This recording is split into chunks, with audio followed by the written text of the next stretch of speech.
Your silence is destroying your relationships, and you don't even realize it. There's a certain kind of quiet person who suffers in relationships more than anyone realizes.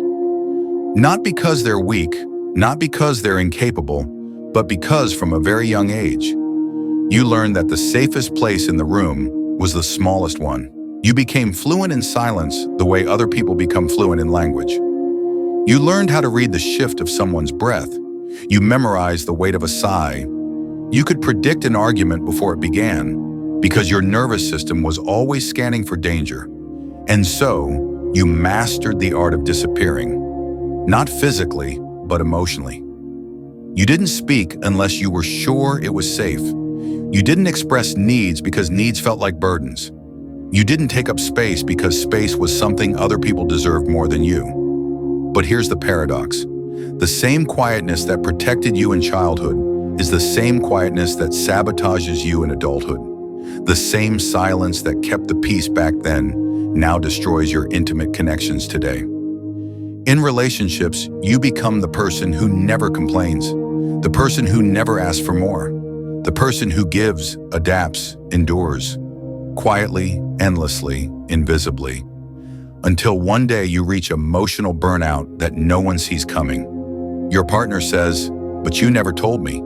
And inside you want to scream, "I did, just not with words. I told you with restraint. I told you by shrinking. I told you by surviving." But quiet pain is easy to overlook, easy to misinterpret, easy to minimize. This is the unspoken truth. Quiet people don't suffer because they lack volume. They suffer because they were never taught that their voice was allowed to exist. And that wound follows them into every relationship. Deep, silent, and desperately misunderstood. Definition and psychological authority. Let's define this archetype with psychological precision. Quiet people, the ones who suffer the most in relationships, are not simply introverted, they are hypervigilantly harmonious. This archetype forms when a child grows up in an environment where emotional expression was unsafe, unwelcomed, or unnoticed. 3 psychological principles explain this. 1. Hypervigilance. This is a trauma response where the nervous system becomes permanently tuned to detect threats. A quiet child learns to study emotional weather patterns the way sailors study the sea. A raised eyebrow meant retreat. A change in tone meant danger. A closed door meant silence, stillness, and survival. As adults, this turns into overanalyzing partners, anticipating conflict before it happens, shrinking to avoid triggering anyone. Hypervigilance was a shield. Now it is a cage. 2. Fawn response. Most people know fight or flight, but fawn is the trauma response of people who make themselves agreeable to remain safe. You learn to please. You learn to soften. You learn to sacrifice your own needs so others wouldn't abandon you or explode. In adulthood, you become the partner who says, "It's fine. It's okay. No worries," even when it isn't fine at all. 3. Avoidant attachment. Wounding, quiet people often develop avoidant tendencies, not because they don't need connection, but because they fear the cost of being known. You minimize yourself because intimacy feels like exposure. Affection feels like vulnerability. Needing feels like danger. Neurologically, these patterns carve deep grooves in the default mode network, the part of the brain responsible for self-referential thought. Your brain literally learns, "I am safest when I am quiet. I am loved when I am low maintenance. I am accepted when I disappear." But this survival blueprint has consequences, profound ones. The emotional cost and philosophical weight. Quiet people pay a silent tax in every relationship they enter. A tax of swallowed words, a tax of unexpressed needs, a tax of self-abandonment that compounds interest over years. You pay it in moments where you say nothing, even though everything inside you trembles with truth. You pay it in the ache of being misunderstood because no one ever sees the storms you swallow whole. You pay it in the loneliness that grows beside someone who loves you, but doesn't actually know you. This is the quiet person's greatest tragedy. You suffer most because your pain leaves no sound, and the world rarely responds to what it cannot hear. Carl Jung once wrote, "Nothing has a stronger influence psychologically on their environment than the unlived life of a parent." Many quiet people carry not only their own unlived life, but the emotional weight of everyone they grew up with. You learn to be the mediator, the absorber, the calmer of storms, the keeper of peace. But here's the philosophical weight. To maintain peace externally, you declared war internally. Every time you silenced yourself, you committed a small act of self-erasure.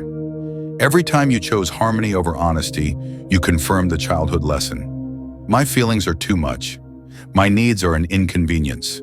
My voice is optional. This creates a life where you are present but not fully alive, partnered but not fully seen, loved but not fully known. And the world calls you quiet, but the truth is far darker.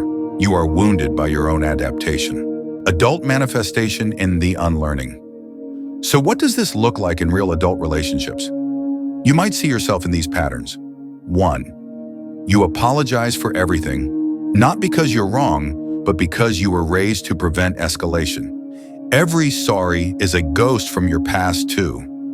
You choose partners who talk over you, not intentionally, but you gravitate toward dominant personalities because silence is familiar and loudness feels like home, even when it hurts. 3. You struggle to ask for your needs. You'd rather endure discomfort than risk conflict. You become the adaptable one, the flexible one, the one who never makes things hard. 4. You disconnect when you feel overwhelmed. Instead of expressing emotions, you retreat inward. Partners interpret this as disinterest, when in reality, it's self-preservation. 5. You are loyal to a fault. Even when someone mistreats you, you stay. Abandoning them feels worse than abandoning yourself. 6. You feel invisible, but you created invisibility to survive. You desperately want someone to notice your silence, but also fear what will happen if they do. These are not personality traits. They are coping strategies. They were crafted under pressure, refined over years, and carried into adulthood because no one ever taught you a safer way to exist.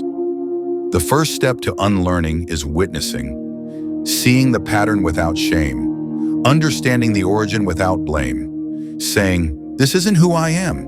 This is what I had to become." Quiet people don't need to speak loudly. They simply need permission to speak honestly. Healing, conclusion, and affirmation. So how do quiet people begin to heal? Not by becoming louder, not by forcing extroversion, not by pretending to be someone else. Healing begins with reclaiming space, slowly, softly, intentionally. Here are the real steps. 1. Inner child reparenting. You must give the child inside you what no one ever offered: validation, attention, emotional safety. You teach yourself it's okay to need, it's okay to feel, it's okay to exist. 2. Shadow work. Bring your suppressed voice into the light. Explore the parts of you that were silenced, ignored, dismissed. These are not weaknesses. They are exiled strengths. 3. Practicing small honesty. Tell the truth in small ways first. "I don't like that. I need a moment. I'm overwhelmed right now." Your voice strengthens through gentle repetition, not intensity. 4. Choosing relationships that accommodate your silence, not exploit it. You deserve people who ask, "What's going on beneath your quiet?" People who don't mistake your calm for indifference. People who understand your silence as a language. 5. Allowing yourself to be seen. This is the hardest step. Being known feels dangerous because it once was, but intimacy begins where self-erasure ends. There's a quote by Rumi that captures the entire journey. "Raise your words, not your voice.